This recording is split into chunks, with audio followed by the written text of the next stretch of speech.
உங்களோட மனைவி மூட் ஸ்விங்ல இருக்காங்கங்கறத எந்தெந்த அறிகுறி வச்சு கண்டுபிடிப்பீங்க? இப்போ கிச்சன்ல வந்து நார்மலா இருக்கும்போது நார்மலா வேலை செய்வா. அவ ஏதாச்சும் ஒரு மூட் ஸ்விங்ல இருக்கானா பாத்தா டமால் டமால் டமால் சவுண்ட் கேட்கும். தூக்கி போடுவா, உடைப்பா, இது போட்டு. வீட்ல கொஞ்சம் ஈஸியா கண்டுபிடிச்சிடலாம்.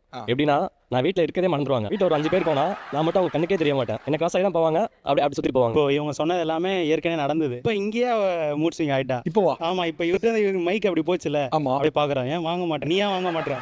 நீ வாங்கி இருக்கணும்ல, நீ வாங்கி பேசி இருக்கணும்ல. என்ன பண்ணன்னு தெரியல. சாரி சாரி சாரி, ஒண்ணுமே காதலே வாங்க. ஆனா எனக்கு கடைசி வரைக்கும் எதுக்காக இவங்க கோவமா அதை இருக்காங்க? கண்டுபிடிக்க முடியாது. நான் என்ன பண்ணேன் நான் யோசிச்சு நைட் எல்லாம் தூங்காம இருப்பேன். பெர்மிஷன் வந்து கேட்பாங்க வெளியே போறதுக்கு ஃப்ரெண்ட்ஸ் கூட. சரி ஓகே போன்னு சொல்லிடுவேன். அதுக்கப்புறம் கொஞ்ச நேரம் கழிச்சு யோசிப்பேன், இவன் மட்டும் வெளியே போய் ஜாலியா இருக்கானே, இவன் இப்படி இருக்க கூடாது சொல்லிட்டு உடனே கால் பண்ணி வீட்டுக்கு வரியா இல்லையான்னு சொல்லிட்டு சண்டை போடுவேன். சாட்டர்டே இவங்க கூட வெளியே போயிருவேன், சண்டேவும் இவங்க கூட வெளியே போயிருவேன். சண்டே 9:30க்கு நான் காலையில இருந்து பர்மிஷன் கேட்டு 9:30க்கு தான் போவேனே. 10 o'clock ஃபோன் அடிப்பாங்க, என்ன நைட் ஆயிடுச்சு இன்னும் வரல. அரை மணி நேரத்துல. இப்பதான் வீட்டுல இருந்தே கிளம்புறேன், இப்பதான் உனக்கு பாய் சொல்லிட்டு போன்னு விரும்புறாப்ல.